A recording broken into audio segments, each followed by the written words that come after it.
Here we go. Ladies and gentlemen, this is David Mirikitani with another episode of Matt Chat. We are brought to you by USA Wrestling, the national governing body for wrestling in the United States, and by Nike Wrestling. Go to athleteps.com for all of your Nike and USA Wrestling branded gear. We have broken a record today, folks. We have the most guests we've ever had for one episode of Matt Chat. This is only a partial cast of the upcoming documentary, The Clash of Dynasties, St. Edward versus Walsh Jesuit High School. If you are listening, you will read this from left to right, so there's no favoritism. Clint Musser, Roger Chandler, Marcus Malika, Tadaaki Hatta, John Heffernan, Ben Hatta, and we may have Don Horning joining us here, technology permitting. Gentlemen, first of all, I want to thank you because I know coordinating this many calendars is like trying to herd sheep. So thank you guys very much for jumping on the show today. Thanks for having us. Great to be here. Thank you. There's a lot of gold medals in this. This would be the time for me to screenshot this and post my friends can beat up your friends. So there's a lot of winning on this podcast right here. So Ben, I was originally told about this by Mark Ostrander, who does the other podcast with me, weighing in, and he told me about it through Johnny McGee, who was one of his guys who unfortunately I had to coach against. Maybe let's just set the groundwork for this because, in the course of us talking over the last couple of weeks, become more familiar. I knew your work. I didn't know it was your work, if that makes sense. I knew the projects and things. So maybe start with what you've done in the past and why this project was important to do. Absolutely. So thank you for having us, first of all. And second of all, John McGee was a great Ohio wrestler as well, introduced us. Thank you for that introduction. And he and Jacob Ramos co-own Wrestler, which is one of our sponsors. But the background to everything is, I work in reality television and I also do documentaries, and the documentaries that I've done previously are wrestling-based documentaries. So the first one I did was Team Foxcatcher, and I worked with a great team with that, and that was nominated for an Emmy and got into the Tribeca Film Festival, and you can find it on Netflix. And so that did really well, and because of that, we were approached to do another wrestling-based documentary on Kurt Angle, called Angle, and we sold that to the WWE, and they put that on Peacock. And subsequently, both have 100% rating on Rotten Tomatoes and have just been really well received, and have helped get the word of wrestling and the sport out to a broader audience.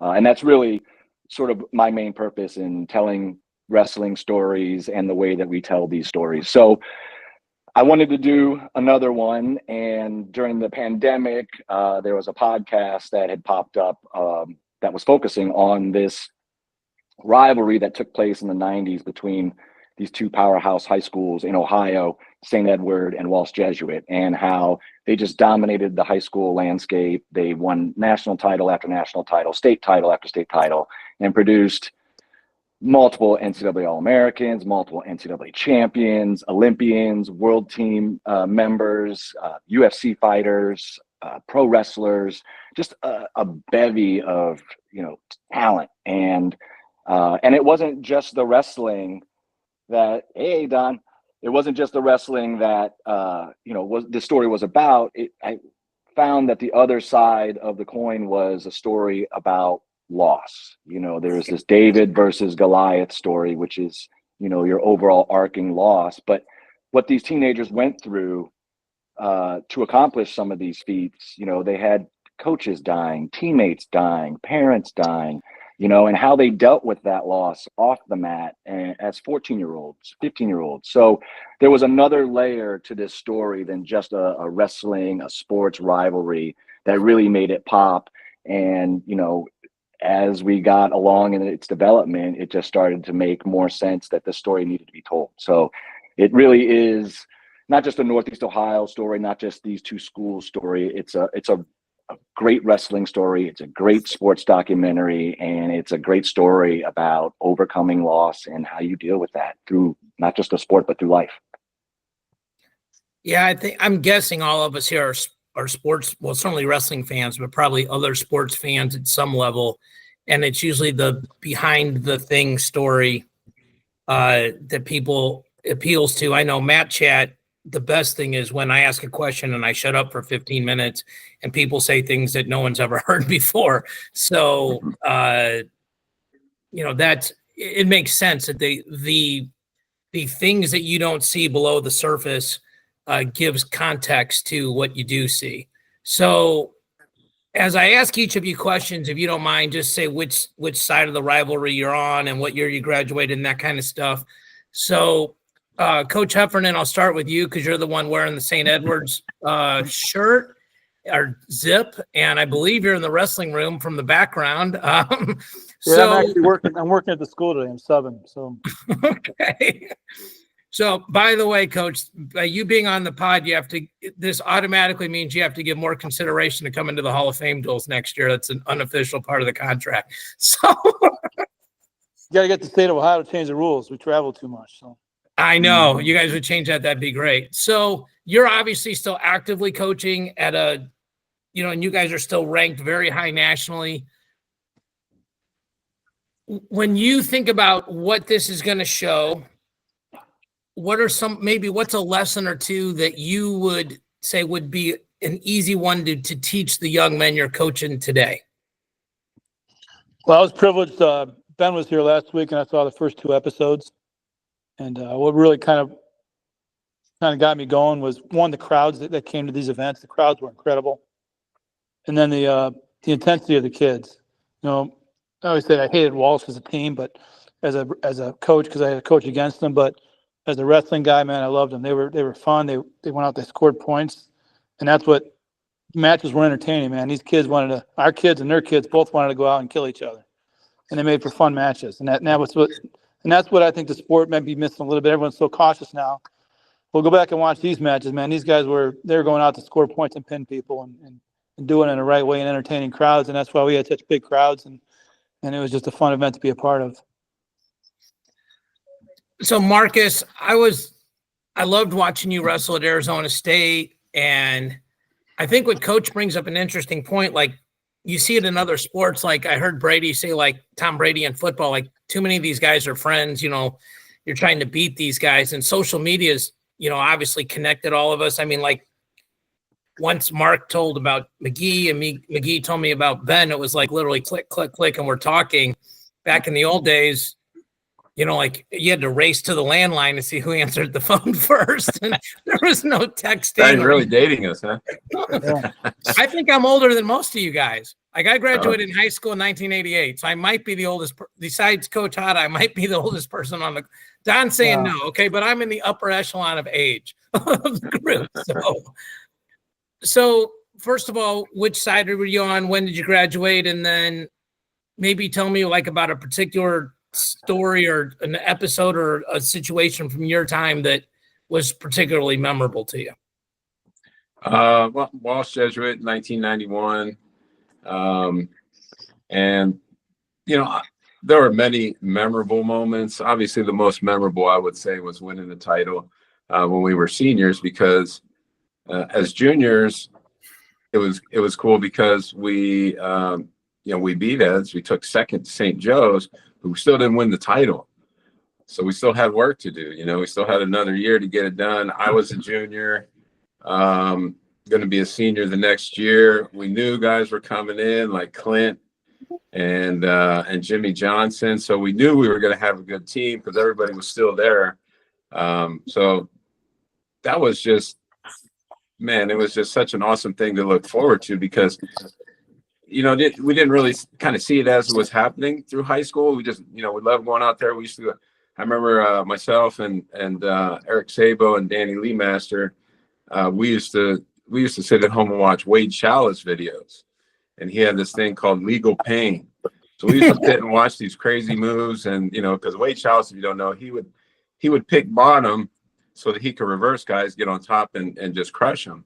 We love that, we'd be at home watching these videos, and we'd come to matches and tournaments, like, hey man, you gonna try that one? Hey, I'm gonna do this one, we're gonna do that. So we would all just go out and just, go get after it and have fun and just try some stuff we never even tried before. We practiced in the living room at home, maybe a couple times at practice, and just went for it.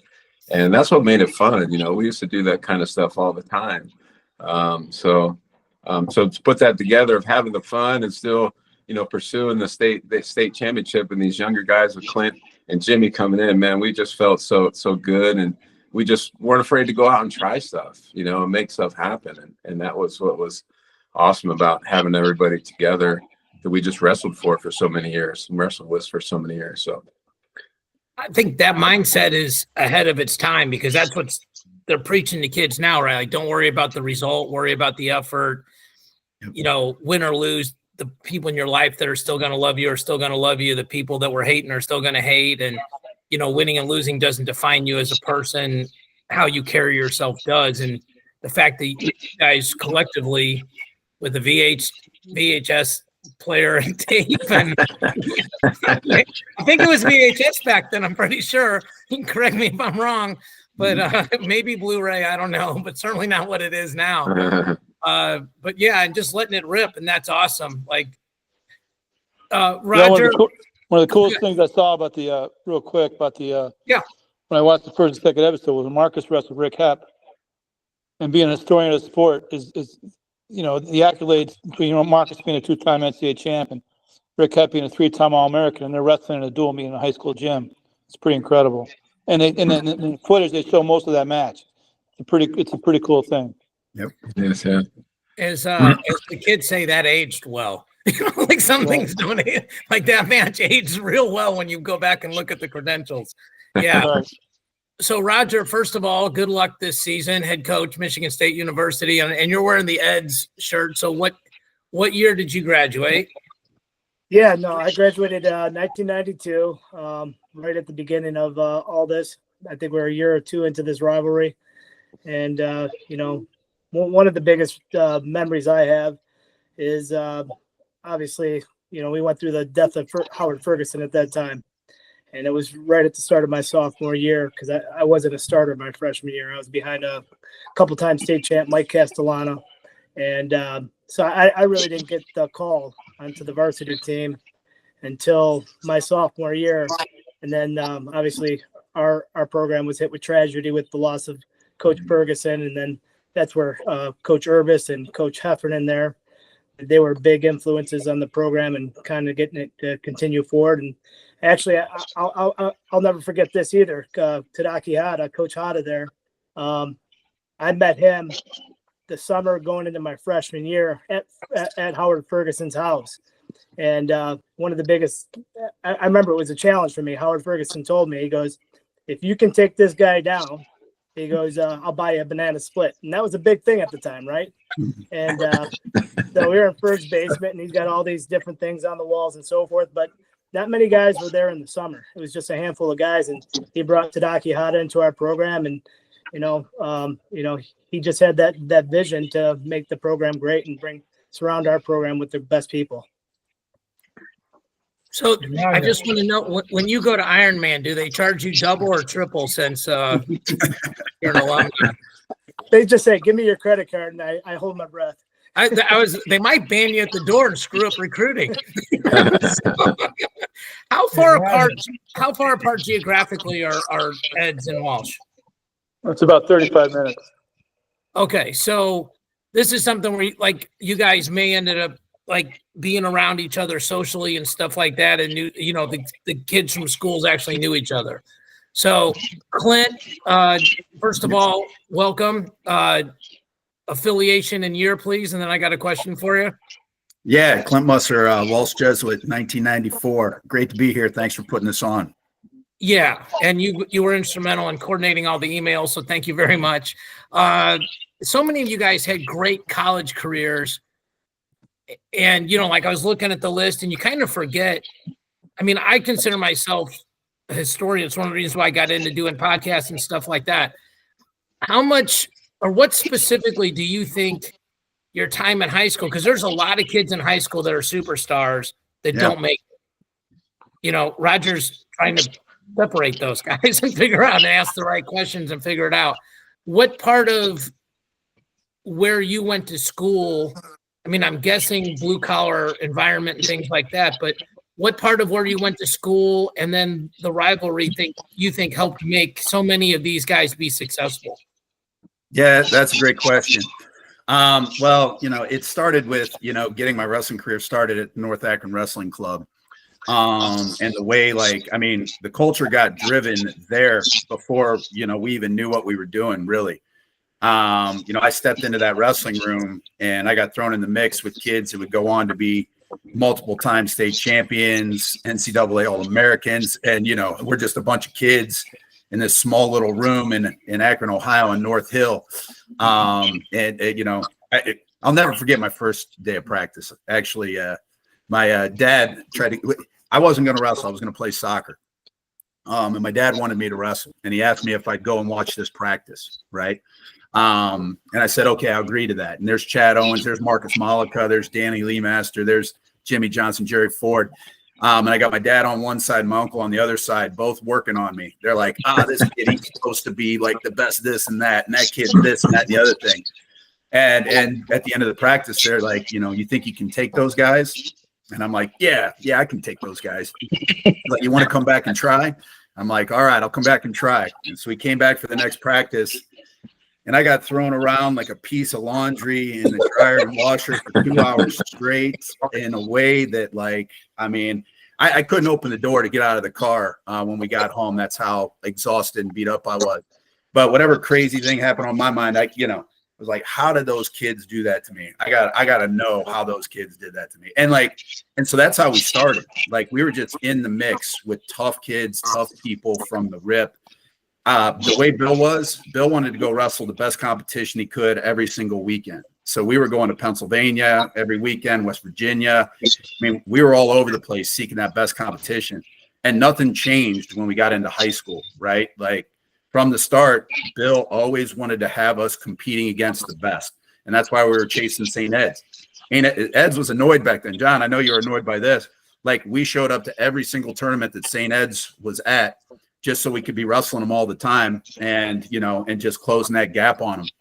And so, seeking out that high level of competition, seeking out trying to be the best, I think is big, right? But then it was awesome because Bill would bring some of the best guys around to come in and train with us. And Marcus had Mitch Tetnetti for a couple of years who, helped him. He brought Don into the room, and I got to train with Don hands-on, two-time All-American in college.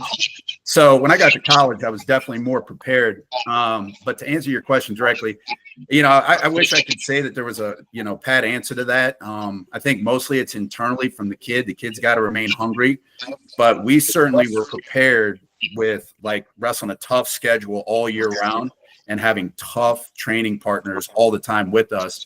For when I stepped into the college wrestling room, it wasn't that big of a deal to get whooped up by John and Russ Hughes and Kerry Colat and Cheryl Abe. When they started, I was used to that already. So, yeah, David, I think the big thing was, and I look at the board and look at what we have, 14 All-American honors, 3 national titles on this panel, right? I'm the least accomplished of all these guys.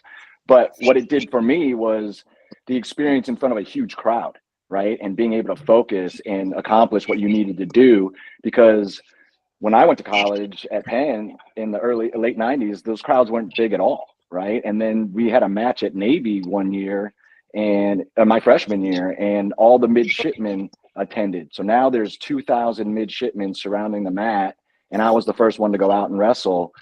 And I was prepared strictly because of that dual meet, right? So that was something that I don't think a lot of people have the experience of going into college, where, you step into a big tournament like that and you get the jitters, or you don't understand how to deal with that. It was an everyday thing for us, not just in the wrestling room, but on the mat in front of a crowd too. So there's 2 or 3 points that you guys made that I'd like to touch on and then keep the roundtable going. First of all, Clint, when you said about closing the gap and chasing Ed's, I always tease Ostrander. When Iowa Central was better than Merrimack, we tried to get to them every weekend we could, because all right, we lost by 12. All right, we lost by 8. All right, lost by 4. And by the time we get to districts, okay, well, we know what this guy does. We felt him. I think every coach not every coach, but like if you watch the Worlds, like somebody will be like, hey, would Taylor have done different against Sajalayev if he felt him one time before it happened?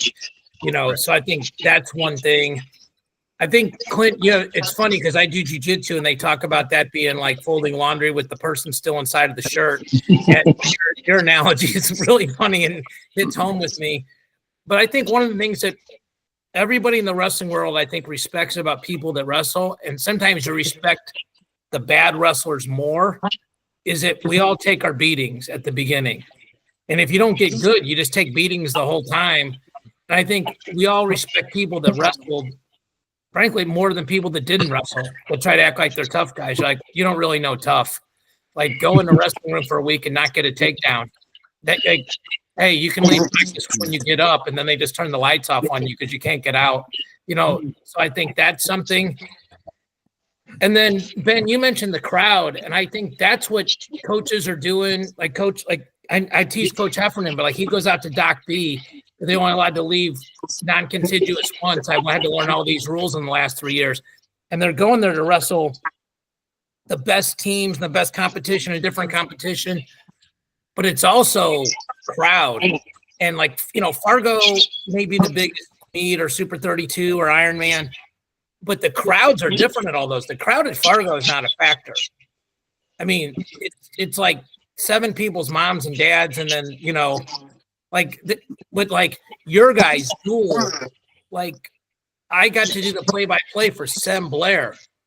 Like these dudes, people are crazy. Like they're talking about people's moms, like right next to the mat. I'm like, good Lord. So I do think like that's a different environment, and it can rattle you at any age. But if you can learn to process it from 14 to 18, it certainly helps you from 18 to 68 by a mile. So Don, good morning. I'm glad we were able to get the tech figured out. First of all, which program and what year did you graduate? Walsh Jesuit, 1981. Okay. I was Bill's first state champ. I think I helped him believe he could build a program. It was just some of the things that first Ed's dual meet that we beat them. I'm walking around telling the kids, you have to listen to this. You will never hear anything louder in a gym. I mean, I've been to all kinds of events, and it was like so loud. I'm like, sounds like a jet engine going right over the place. I'm like, I knew it was special. So just a little side. I remember when I was in high school and Fergie was still there. I went to a summer tournament, and I won like one class, and it was Jamie Kasser who had like set the high school national record for wins in a season. And Howard decided to set up a match between the two of us. I'm like, I was a weight class, so I didn't want to do it. That's what Howard did, and that's how he promoted the sport. So it was like, he was so intense on that stuff. And then there's Billy on the other end. The match where the ref died. What was his last name? Don Ferris. What's Don that? Ferris. Ferris, that's right. The detective who used to carry his gun. Yeah, he had a gun with him that match. He was a Cleveland homicide detective. Exactly.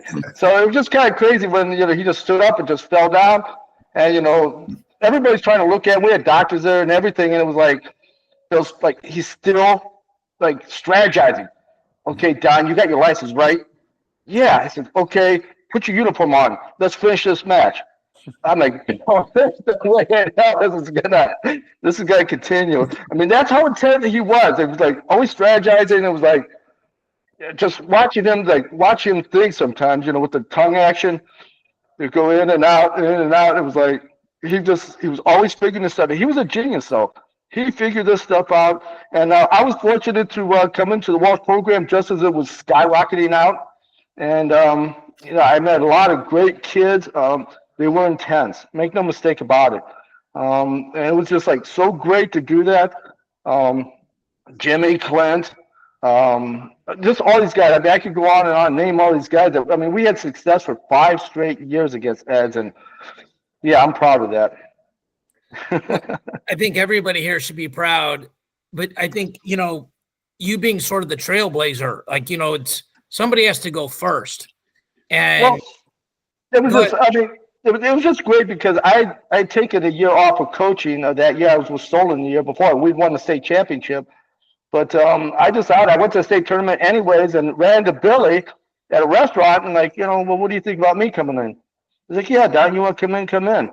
And it was like the best thing. I mean, like I said, once I got in there, we just got on a roll. It was like I said, I realized how unreal it was that we were beating St. Ed's first team in 17 years in a duel. And then just as it went on the year, it was just like, it was magic. As you're going through it, you don't realize it, how special it was. And it went on for so many years. It was like, Marcus, he set the standard for this particular, program going this way. And kudos. I mean, these kids believed, and that was the most important thing. And Billy, you tell me, Clint, Marcus, did Billy make you believe beyond anything? Oh, yeah, absolutely. I mean, he was just a master at it. There's no way you could go out there and not win. Yeah.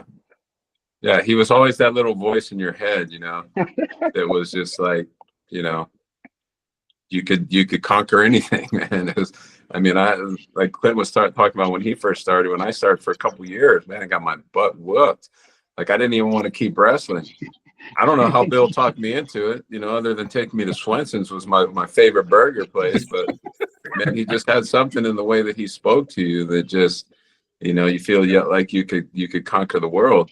And he did that with all of us at Walsh and North Akron. But he kind of bled into other athletes too, from other teams and stuff. He always encouraged other wrestlers from different schools, which was awesome because it raised the level of everybody, the level of competition for everybody. It made everybody better. Yeah, I think David, what's great about this story, and not the actual docuseries, but the actual story is, besides Coach Ferguson that started the dynasty at St. Ed's, these two teams were led by great men, Bill Barger and Coach Urbis. He's not on this podcast because one, he hates the spotlight, but he is that counterpart, and he is the same motivator and master motivator. And I know Roger, he spoke earlier about, when Coach Ferguson died, he wanted to leave the school, right? And he wanted to go transfer. He came to wrestle for Coach Ferguson. But Coach Urbis was that guy that was just like, stick around. We're a family. And, it was probably the best thing for Roger and one of the best things for St. Ed's. But, they were these two generals that were leading these young men into battle, year after year, week after week. And it just took special pedigree. And there are two completely different, minds and bodies too, that led these teams in two different ways. So it's a great story in general, but you get to see that play out in our docuseries as well. If I could just say real quick, their program was like so amazing. Like you said, when we did them for the first time, and they continued at that high level to this day. And it was just like, I respected them, and I thought it was just so great. That rivalry just was like so amazing for Ohio high school and then national high school. So it was like, it's an honor to be a part of that. One thing to add in there, this rivalry started before Walsh, before we at Walsh, like Longwood Y versus, North Akron. And maybe we didn't realize that then, but later we were like, oh man, all these guys that are from Eds that are so good came from Longwood. I remember when we were younger and we used to go up to Cleveland and we had a couple scrimmages with Longwood Y, but we also tried to be, where they were competing as well. So that I think that's interesting to kind of look back and say this started before, the 90s, just as kids that Bill kind of started that plan early. I think that's interesting. Well, rivalries, I think, help people raise their level, right? Like when you're running or lifting, like I got to beat Ben as opposed to I just got to be the best I can be. Like you have a specific person. And if you're just listening, there's a lot of smart people nodding right now. Like I got to beat this guy to be the national champion. And I understand you're just supposed to focus on getting better and not worry about so-and-so. But human nature is you worry about so-and-so. And so I think especially when they're 35 minutes away and it's bragging rights, it's not like, well, I'm in St. Louis and you guys are in Ohio and I don't have to hear about it every day. Like I got to hear about it every day if you fold me up like laundry. So I don't want that to happen. I'm stealing that one, Musser, by the way, just so you know. I'll give you shout outs. It's fair. But Good. it's I think that's a really interesting thing. And a couple years ago when Cleveland hosted nationals, I got to go to Ed's. We were going to run an event there, and the wrestling room, for people that don't know, and I haven't been to Walsh Jesuit, so this isn't me picking sides. Nobody get mad at me. But the wrestling room there is pretty interesting for people that don't know, because you guys have every bracket board of every kid that won like state or Fargo. That goes all the way back to Ferguson. That was so impressive. Yeah. So I just think, and Coach Urbis took us around, and I had the guy that runs the fantasy contest with me who doesn't know anything. He doesn't know who anybody is in wrestling. He just likes to support wrestling. And we walked out of there and we went to lunch, and he goes, "Are all wrestling rooms like that?" And I just started, like, most of them are 4 walls. And if you're lucky, the walls are padded. And they might have a board that lists who won state, and that's it. Like, I was like, bro, that was a top 10 all-time high school room. Like, you're kind of spoiled. Just wondering, back when I was in high school, we had a round dome for the basketball gym. We practiced. We called it the banana room. So you had the round, and then you have it, squared out with the basketball court. And we practiced in that room. It was 10 feet across. And you used to be able to look out the doors to watch it snow while we were practicing. It was crazy. I don't know. I can't remember exactly what year it was. It might have been sophomore year. And I don't know, Roger, maybe if you were there. But the first time, I think it was the only time actually, we went up to Ed's and scrimmaged. So for a while, I think we were maybe sophomores or something like that. But I remember walking into that room and just being in awe, because we didn't even have a room at Walsh yet. We had the cafeteria, and then we changed to this, I think it was St. Bernard's Elementary School over in Cuyahoga Falls. So we had to drive over there. We had to carry these mats through the dungeon basement into this kitchen they had there. So we didn't have a room. We had to do that every day and roll those mats out, carrying through the halls. And then eventually we got this barn out the back of Walsh, but that our dads built built or anything. You had to our pee out dads the back, built that thing. to go to the bathroom. I think Coach Heffernan Coach Heffernan has one of the bracket boards right above his head there, I think. Yeah, but I remember walking into that wrestling room at that time and just being amazed by, the brackets, the awards, the trophies, the running track, the weight room. We're like, oh my gosh, this is amazing. Yeah. It's super unique. Yeah, so it was such a, I don't know, it's kind of a little shocking at first. We're like, man, we have nothing. These guys got like this amazing wrestling room. We got college wrestling room. No, it really was interesting when you ask people, like, how do you compare this? What do you compare this rivalry to? And some people even threw that comparison out of like Rocky versus Drago. It's like these guys training in the snow with logs on their backs versus a guy with all the latest equipment, but they had that fire. They needed that drive, to take down the giant. So kudos to them. Coach Hatta, 40 minutes in, I apologize. You gave me one of the best gifts I ever gave my dad when you came on the show and sent me an autographed copy of your book. My dad's going to be very angry that it took me 40 minutes to get to you, so I apologize. First of all, thank you so much. And your perspective is different because you were a coach in this process, not an athlete. So you've competed at the highest level and done all these things. What's maybe a memory or two that was important to you, and why do you think this is important? And maybe a third question, how proud of you or how proud of your son are you? Thank you. I'm from Oklahoma State, class of 1866. Coming up on 160-year anniversary, Coach. Probably, I'm the oldest guy in this group right now. But anyways, being a coach at St. Ed's, I remember Roger mentioned something about taking me down, and I don't know if did you get your banana split then? No. He just wanted to set the record straight. I love it. I wondered if we were going to get back to that. Go ahead.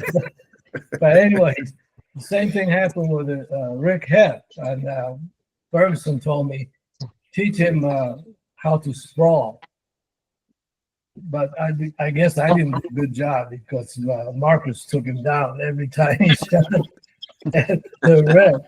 But anyways, so I had a good time coaching those guys. And one time I was going to go to Walsh when Clinton was still there. And I asked Bill Barger, I said, can I go down there and wrestle Musser? And he said, yes. But it didn't happen. But anyways. Might have been more laundry folding. Yeah. I'm glad for that one. I'm grateful that you kept that in St. Ed's room, Coach. You dodged the bullet, Clint. So, Coach, what do you think of the documentary of you guys, and watching your son do stuff like this? I think he's done a great job with the other documentary, series that he produced. So this is going to be great for wrestling, not just in Ohio, but the whole country, and not just the high school level, but it's a whole, generally speaking, the college level, up on the next level, senior level, the Olympic level. Well, I think wrestling people, like we talked earlier, we respect excellence, we respect greatness. Nobody lucks into winning what you guys have won. Like I just had Matt Valenti on my podcast talking about the NIL and that stuff, and I made a comment to him that was sort of self-reflective. And I go, people look at, well, I wouldn't do that if I were him. And I said, you won 2 more national titles than me. So for me to say, well, I wouldn't do that, I just wasn't good enough, tough enough, whatever the right words are, I wasn't enough. And he did. For me to say, well, I would do this. Well, you don't know. You didn't put in the work to be that good to even know how you would think. And so I think that's one thing that people respect about watching this is all right, I'm surrounded by greatness on this podcast. And I love that because if you pick 1 or 2 things up, then hopefully you become greater in life and can pass that on. I do want to bring up one thing, and I had a copy of the book, The Edge. And for people that don't know, that was a book by Howard Ferguson. I didn't even know who Howard Ferguson was. Okay, Coach Chandler's holding it up here. And it's got a lot of bookmarks on it, which I like, little tabs. My dad, great, Roger. You don't believe in bookmarks or, any of that. Mine's downstairs. I read it every day. My dad still asks me for phone numbers because everything's on a Post-it. He won't put them in his phone. So you guys would be perfect together. But for people that don't know that book, and I'm just going to summarize it the way I remember it, and anybody can correct me, but it was broken into chapters, and some of them were inspirational stories, but there was a lot of inspirational sayings. And it's basically Instagram way before Instagram with all these motivational phrases all put into a book. And the thing is, those things are timeless. And I still have my copy. I checked last night, and there's several things I've heard on this that have just showed me that so many of the things you guys did individually and collectively were ahead of your time, which if you think about it, makes complete sense. That's why you were better. If you're only doing what everybody else is doing, you guys, I wouldn't be talking to you right now. So, and I'm sure you're passing that on to the next generation as coaches or businessmen or parents or uncles or whatever the case may be.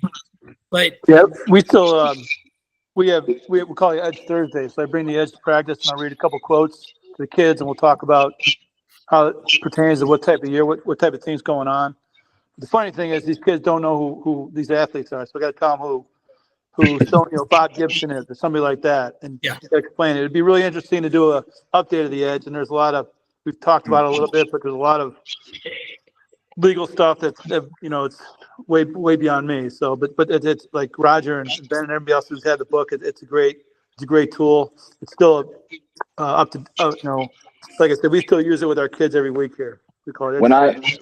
When I started this process, that was the first thing I did is I found that online because I remembered it being a tool that helped me accomplish what I did in school. and become a champion. And I needed those words of inspiration. I needed that sort of motivational thing to get me to where I am today. I'm my fourth iteration of reading it in the past 4 years. I started with a page a day, and I've now down to just 2 quotes a day. But to go back to your thing of being ahead of our time and throwing it to a quote, there was a quote that I heard that a true artist is not ahead of his time. He is his time. It's that others are just behind the times. So during that time in the 90s, that's what it was. It was just get down, brawl, fight, scrap, do what you got to do, surround yourself with champions to be great. And that's what we were doing. It's just other people weren't doing it. And now if people can see this and learn from that, we can build some of these new dynasties. We can keep some of these rivalries going that will help promote the sport, that will keep the interest going. Because like Gable said in one of our social media posts when he was interviewed for the film, he's like, rivalries are what we need in life. There's got to be someone that challenges you to be better than what you think you are, and to get beat and to learn how to overcome that loss and get back up again. That is a big, lesson in wrestling, but it's also a big lesson in this overall story and in life. Amen. I do think people should go try to find that book, especially if you're a coach. I think Coach Heffernan, first of all, Coach, you're very smart. You picked the one random athlete that's from St. Louis, a way to play to the crowd with the body. Yeah. That's well done. It's well done. I see you working. And but I think if you're a person that maybe struggles to find inspirational things to tell your group, you're really good at a lot of these other things, but that's just not natural to you. That book is a lifesaver. And they're still pertinent. I mean, Coach is right. Maybe everybody doesn't know the athlete, but half these sayings are like what Kobe was saying and Michael Jordan saying. They're just being recycled and maybe tweaked a little bit with the language, but it's really, really, it's timely, it's motivational, it's inspirational, and you just never know when you're having a bad day, when somebody's having a bad day. I mean, I try to post something like that every day. And very quick story, I was at the World Cup, and a woman who is the mother of a kid I coached in college, she goes, David, you keep doing what you're doing. I'm like, thank you.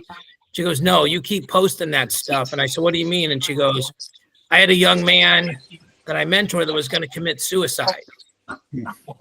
And I collect your quotes, and I sat with him, and now he's good. I said, all right, well, I got to get out of this bar before I start crying. And I'm an ugly crier. But I think you guys I don't think collectively we all know maybe the impact we're having, because people you don't always get feedback on it. So I think, Ferguson's and all the people in this, but that book specifically is a legacy that has followed him. And that has nothing to do with the rivalry. Both sides respect somebody that, and everybody here respects each other. That's why you're on the show. So I get it, but I think that's important. So Ben, talk a little bit about what's going to happen with how this is going to be rolled out, when people can see it. Most importantly, when do I get my gear? No, how is this all being promoted? Where can people find it? What are your website, socials, all that stuff, so we can, try to be as helpful as we can here. Absolutely. So we are doing a premiere weekend back in Ohio, depending on when this airs, but it's going to be the weekend of November 22nd through the 24th. We're doing 2 episodes of the 4 are going to be at Akron Civic Theater, home to Walsh Jesuit, on Friday the 22nd. And then on Sunday the 24th, we're moving up to Cleveland by St. Ed's, and we're going to air episodes 3 and 4. And you can find all that information on our website, which is clashofdynasties.com, or all of our socials, which is at Clash of Dynasties. And there's links at the bottom of the pages for tickets. But the eventual rollout is going to be on 12/12, 1/2/1/2, right when wrestling season kicks off.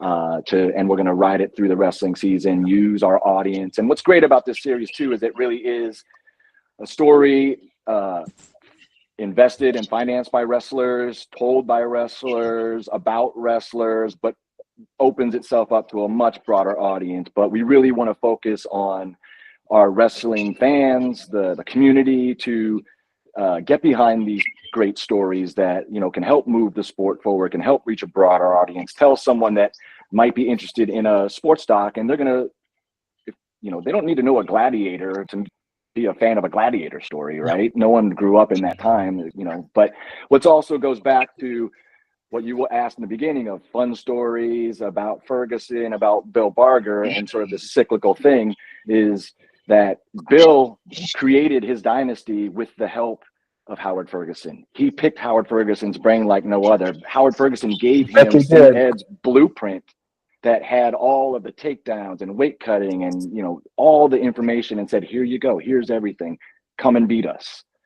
And he figured it out. And so it wasn't just these guys came out of nowhere. They were challenged by the best to come and beat the best. And he took that on. And that is not a normal thing to do. Anyone can look at a formula and go, I want to be great, or I want to lose weight, or I want to quit smoking, or whatever it is. But to do those things, to put in the work where it becomes permanent and, transferable for year after year, that's an amazing story, So I think not only will fans get all that information, but hopefully it'll be an inspiration for the next generation, those high school kids that can look at this and be like, wow, that's the way it used to be. Let's see if we can get it back to that point, because there was so much excitement and so much fervor and just the best going at it. So I'm excited.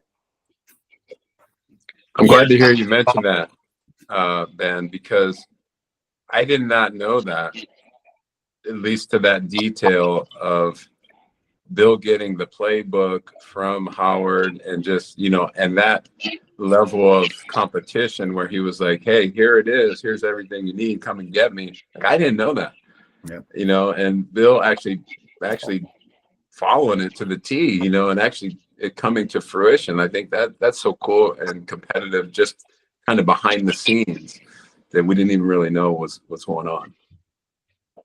It's a fascinating story. And I think why people should watch this is, again, like if you just want to Google the history of what team beat what team, it's like looking up a box score, right? Like, hey, so-and-so beat so-and-so. That's not it, right? Like, that's never it. Like, we go to nationals every year to be a part of the energy and the environment. Like, you can watch it at home on ESPN. Like, it's the whole thing is the experience behind the scenes. Like, one of my favorite things about being at Natty's is I get to do interviews on the ground, and you see these people like Matt Ramos walk right by me after he won. And I had interviewed him in the quarters, and he's like, I needed to find my why. And you remember that. And those are things that I think sort of transcend the box score, transcend the results. And I think what you guys here today, and I'm sure in the documentary, are explaining is there's some transcendent things that are part of it, and people should know about what's going on and follow this. So again, it's Clash of Dynasties, and these days you can just type that in and go to the website, and then you can type in Clash of Dynasties, IGX, whatever, Facebook, and follow all that stuff. So it's very different from the landlines of the late 1980s and early 90s. You can all find each other very quickly. Gentlemen, it's been a real pleasure. I have admired and respected all of you from a distance. It's been fortunate to know some of you personally, but I, first of all, thank each of you for your time. I know this is equally inconvenient for all of you, so I appreciate you carving time out. It's a big deal to me, and I know to Ben. And I want to thank you and wish each of you guys the best in everything you're doing and with the project. Thank you. Thank you very much for having us, David. Thanks, David. It's awesome. Thank you. What a great crowd. Thank you, everybody, for watching and listening, and we will see you all next week. Thank you.